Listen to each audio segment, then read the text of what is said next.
Hoy nos vamos a sumergir en un mundo secreto, uno que es absolutamente clave para nuestra comida y para la salud del planeta. Vamos a descubrir el ingenio sexual de las plantas. Y es que entender sus estrategias es fundamental, tanto si hablamos de mejorar cosechas como de conservar la biodiversidad. Para empezar, un pequeño misterio. Pensemos en la Amazonía, en una palmera súper valiosa, el aguaje. Quienes la conocen bien saben que pasa algo curioso. No todas las palmeras dan ese fruto tan buscado. Algunas simplemente jamás lo hacen. ¿Por qué será? Y aquí va la segunda parte del enigma. La flor del maracuyá, también llamada pasionaria, es que es una auténtica obra de arte. Una pieza de ingeniería de la naturaleza de una complejidad increíble. Pero claro, esa complejidad no es casualidad, tiene una función súper específica y vital. Bueno, pues la solución a estas dos preguntas, como vamos a ver ahora, está precisamente ahí, en el ingenio sexual de estas plantas. Sus métodos reproductivos son la llave para resolver estos puzzles y, más importante aún, para que aseguremos nuestro futuro. Vale, vamos al principio de todo. ¿Para qué tanta complicación? El objetivo final se resume en una palabra: variedad. La variabilidad genética es, ni más ni menos, el motor que permite la adaptación y la supervivencia de las especies. En el fondo, la reproducción sexual es justo eso. Es un proceso para mezclar el material genético y crear descendientes que son únicos, totalmente nuevos. Esta es la gran baza de la naturaleza para que las especies puedan enfrentarse a cambios, resistir enfermedades, en definitiva, para que puedan evolucionar.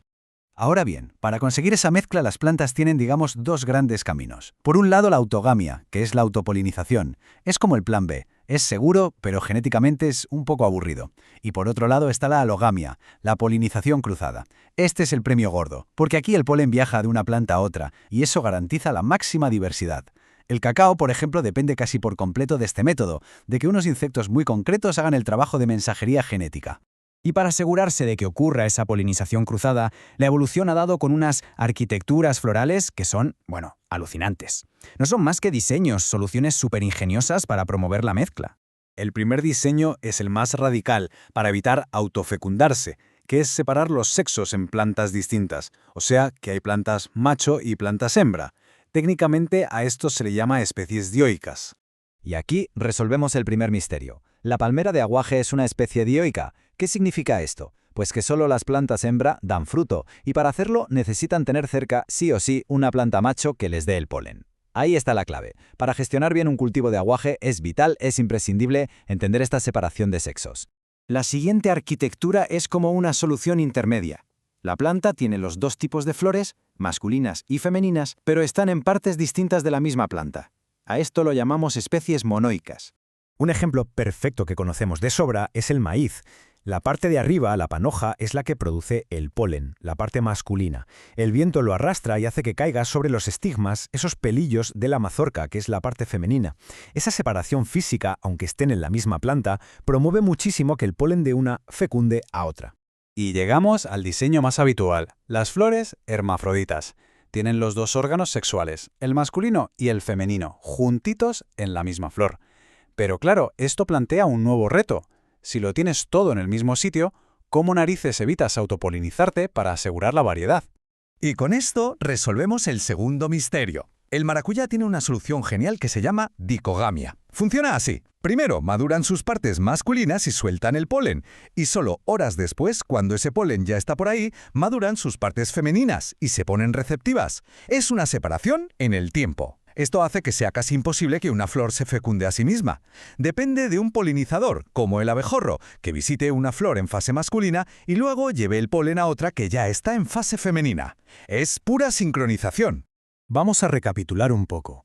En esta tabla vemos un resumen de las estrategias. Tenemos la autogamia, como el tomate, que va a lo seguro. Luego la alogamia, que busca la variedad a toda costa, como el cacao.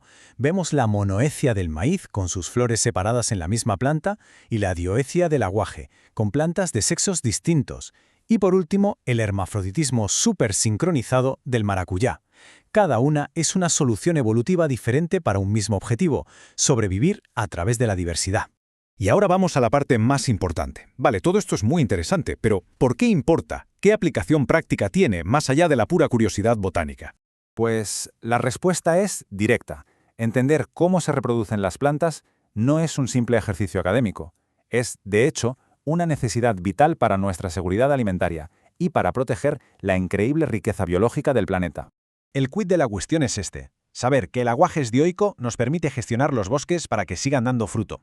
Conocer la genética de los tomates silvestres nos da las claves para crear variedades cultivadas mucho más resistentes. Y entender la danza entre el maracuyá y su abejorro nos obliga a proteger a los polinizadores, que al final son la base de la productividad de muchísimos cultivos y ecosistemas enteros.